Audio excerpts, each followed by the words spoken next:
Right guys, welcome to Carp Vault TV. I'm Luke from Rig Locker and you are joining me on, to be honest, a very tricky little syndicate. I'm sure a lot of you have fished smaller waters, which this definitely is, and you know, every type of venue comes with its own problems, but small waters in particular, they are not easy. There's a good stock of fish in here. I think we're only fishing in about 2.5, maybe 3 acres of water. Maybe 60 fish in here, up to mid-30s, but every single fish in here is to die for, and every single fish in here is an absolute nightmare to put on the bank. 6 fish a year, you're doing really well. So we've bitten off quite a large chunk to try and put something together for you guys on here, but we're gonna give it a good go. Now, the story so far is, last night, I did have a bite. 2 o'clock this morning, fishing, kind of like a reversed washing line. It's basically a washing line, but with a bit of a difference, which I'm sure we'll have a look at later on. And sure enough, it worked. And the bite came at 2 o'clock, as I say. Now, I don't know exactly what happened with regards to losing the fish, which I did lose, but I do know it was my fault. The blooming landing net was a little bit too far away. I'm fishing in really, really thick weed. That's part and parcel of why I'm opting to fish a washing line, to be honest with you guys, because as much line as you can get out of the water in this particular area, the better. The better the chance, you know, the better presentation you've got, and also the better chance you've got of actually landing the fish. Now, the landing net was just out of reach, so what I had to do was slacken off, go and reach for the net. I've got the net, I've wound down, and I don't know how, but the fish is gone. What that's done is it's led me to think about a couple of things. Now, I'm pretty sure we're fishing very tight, small areas of bait, which, as a lot of you will know, makes the fish harder to catch. So that when they're feeding tail up, they're not moving very far, and that's sort of like how it's progressed over the course of the season. So what it means is they're harder to hook. I think the rig was too long, and I don't think he was hooked properly. So what I'm going to do is switch everything up, solid bags, short rigs, heavy leads, and see if that makes a difference. I mean, I've got to tell you that to lose a fish is not good on a 6 fish a year water, but the fish are feeding, so we have got a chance. So all we can do now is go by our instincts, switch it up, trust in what we think is going to work, and with a little bit of luck, we'll be able to put a fish on the bank for you. But we'll see how it pans out anyway, and I'll catch up with you in a bit.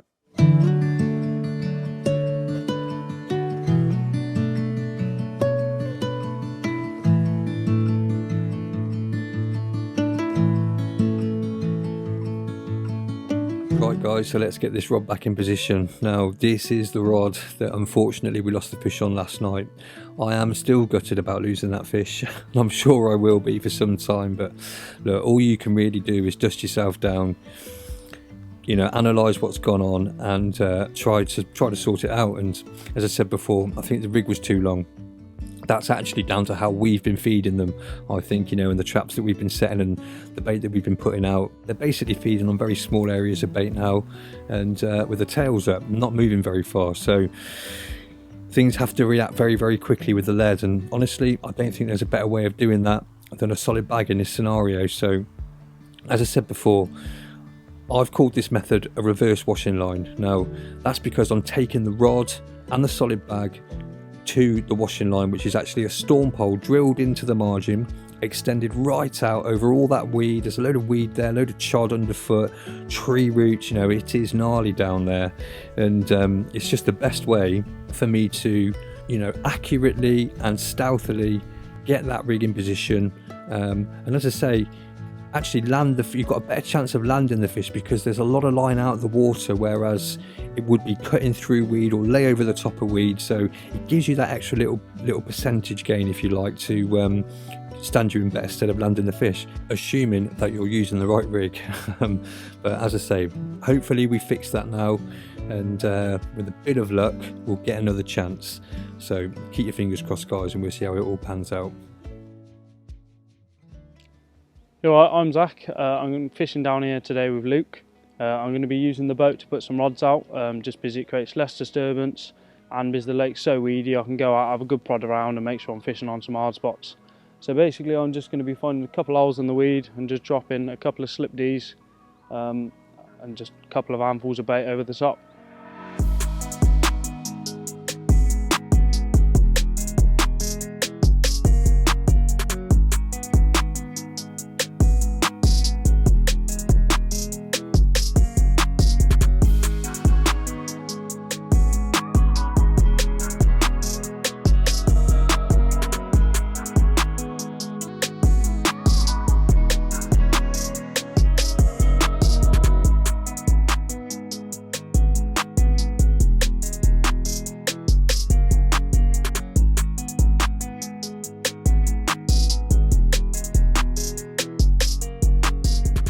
Right, the pressure is on a little bit because, as I mentioned earlier, this lake isn't easy, and it would be lovely to pull one out for the cameras. So what we're going to do is we're going to hedge our bets a little bit. The spot that I'm going to fish, to be honest with you, I won't be comfortable fishing it through the night, but there's enough of us about so that we can fish a third rod down there into dark for as long as we're awake.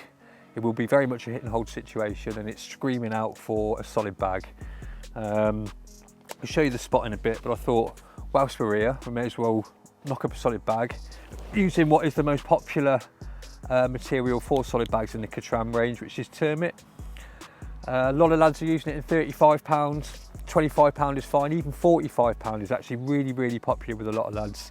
And the higher you go up in the breaking strain, basically the rigidity just gets a little bit more rigid, so that's the way to think of it rather than strength. You do well to break any of them. So what we're going to do, knock up a quick bag rig. As I say, this is really dead easy solid bag rig. I'd always recommend that you measure your materials so that you know how much you're going to use and so that you don't waste any, to be honest with you. But for the sake of this video, because we're against the clock, I'm not going to. So I don't know what that is. That's probably about 12 inches when really you need about 8. I'm going to go in with a size 3, which I know sounds like a big hook. Size 3 wide gape, J Precision Advanced wide gape. Why an advanced wide gape? Well, because they're very strong, and we are in a hit and hold situation. And again, I think, you know, with snag fishing, it never hurts to have a wide gape on a hook. I think when they're in, they're in. So, you know, it's a good option, you know, a safe bet. So that's just knotless knotted on. Onto that, I will put, you can use whatever you like, but for shrink tube, whatever you like. Personally myself, a little tungsten kicker I think is great, especially when you're using a balanced bait in a bag. I just think, maybe it's all in my head, you know, like a lot of things often are. But for me, if you can nail things down a little bit, just, you know, the bait's still going to waft. I will be fishing a balanced bait. The bait's still going to behave, you know, naturally on the bottom, but I just like the fact that that hook's got a little bit more presence on the bottom, if that makes sense. So the kicker's on, and again, you know, feeding in off the back of that, what I like to do is run a tungsten sinker down the middle of the rig. You know, we're only talking about a 4-inch rig, and you might think, well, what's the point? And you may well be right. But to tell you the truth, I just like the idea of when that bag melts, the rig itself is 100% sat flat, either on top of or in amongst the feed. If a fish comes along and starts grubbing about, and let's say he misses the hook bait, which we all know can happen, so he might come down, go for a mouthful, miss the hook bait, the rig flicks up, that little tungsten sinker there, I just like to know that that's gonna sit it all down lovely, you know, and it's fishing again, or somewhere near fishing again, and not looped up looking awful. So the sinker's on, I have actually got a ruler here, so personally myself I like 4 inches, and what I always do, if I want a 4-inch rig, I'll measure 4 1/4 before I tie my figure of 8 loop. So 4 1/4 inches done, figure of 8 loop done. And obviously we're going to be using this on an inline drop off, so it's really important that you remember to make quite a big loop so it's easy to thread loop to loop through the big eye of the swivel. So I mean, you know, it doesn't really get a lot easier than that. All I've got to do now is add my micro swivel and we're fishing. So I'll just bang that on. Oh, we're as good as fishing as soon as we've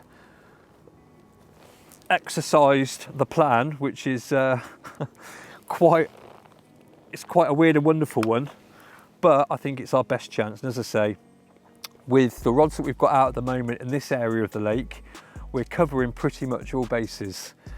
So the right hand margin, the centre of the bay, and now the inside margin where we have seen fish feeding. So yeah, that's it. Little solid bag rig. On there, I'm just going to present some kind of balanced bait, be a wafter or maybe a corked out boilie, something like that. Not a lot of feed. I'm just going to lower it in, clip it up, which we'll show you in a bit, and fingers crossed we can nick one out for the cameras. So we'll see, but we'll keep you updated.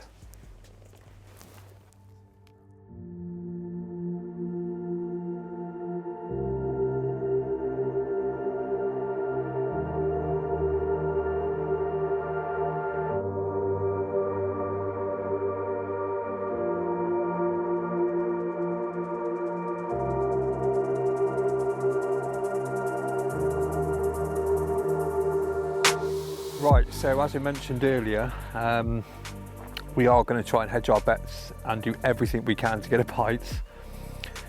I'm about to go out. What we're going to do is we're going to set a washing line up. Now, you can probably just about make out that stick pads, but I've been out, I've waded it, and I've checked that if a fish does go into the pads and we don't get a chance to get it out and get to the rod first, we can actually wade into the pads and free the fish. Now,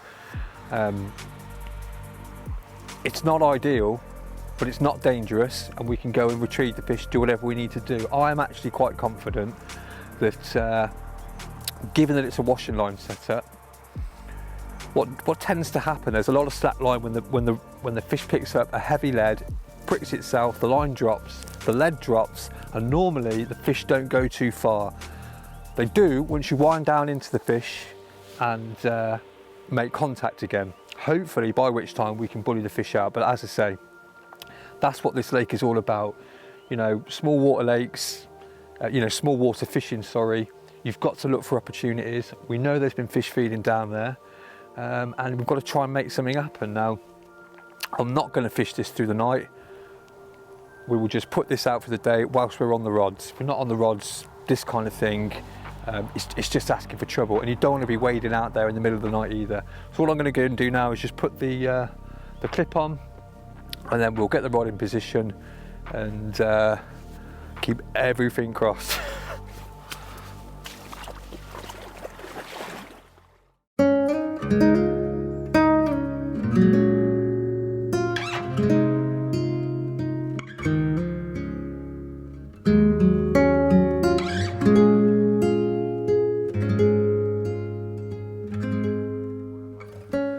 Right, we've already gone and bagged one, and it was off. He's very lively, so I'm keeping him low to the mat.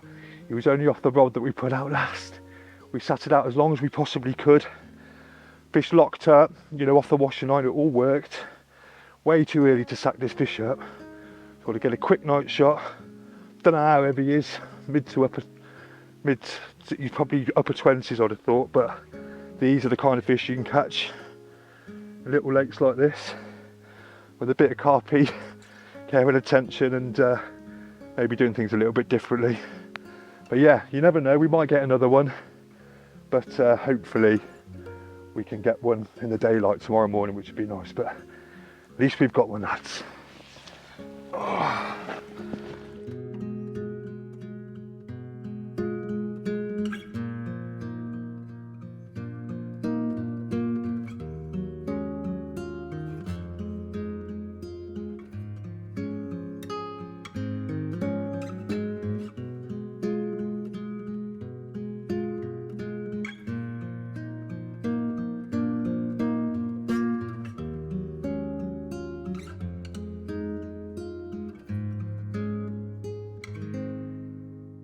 Good morning. It is the morning after the night before, and before I start rabbiting on, I will just apologise if I looked overly excited with that fish last night.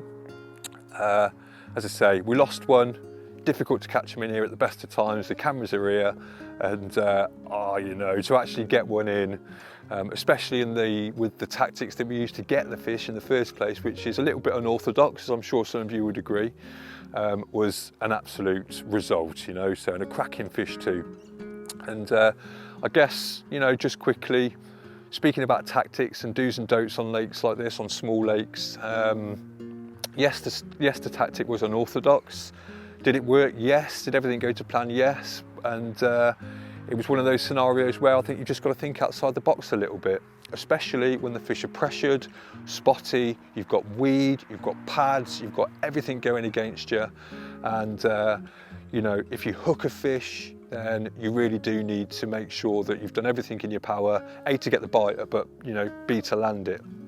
So yeah, you know, just to briefly talk about these kind of venues, they're all slightly different. You know, every water's different. Every carp that swims is slightly different, if you ask me, in their attitude and their behaviours. But one thing's for sure, on these small lakes, it's a good idea to try and disappear. You know, bankside disturbance is absolutely massive, even more so than lakeside disturbance. So, you know, I've known fish come to leads, believe it or believe it not. Whereas, and in the same breath, I can be walking the bank and I can spook fish when I think I'm tiptoeing around the lake, you know, so that's something to bear in mind. And also, guys, you know, just make sure you're using strong enough gear. We're fishing for fish up to just over 30 pounds in here. So not massive fish, but as I'm sure a lot of you know, the fish around the 20, 30 pound mark can absolutely beat you up. So strong gear. I mean, me personally, 21 pound Krypton, chain core, which is, you know, 80 pound breaking strain, termit hook link, 35 pound, just everything that, and, you know, size 3 hooks, size 3 wide gapes from J Precision, which are super strong, you know. So anything that I can do to make sure that after all that effort, you know, all those blank sessions, all that time, effort, energy, you know, mental processes that you go through to get that bite, the last thing you want to be doing is losing it. Hence the reason I was so beside myself of losing a fish with the cameras here. But as I say, fortunately we've bagged one. Hope you can take something from this, and that, you know, it's been a decent watch. And yeah, good luck on the bank, and I'll catch up with you soon.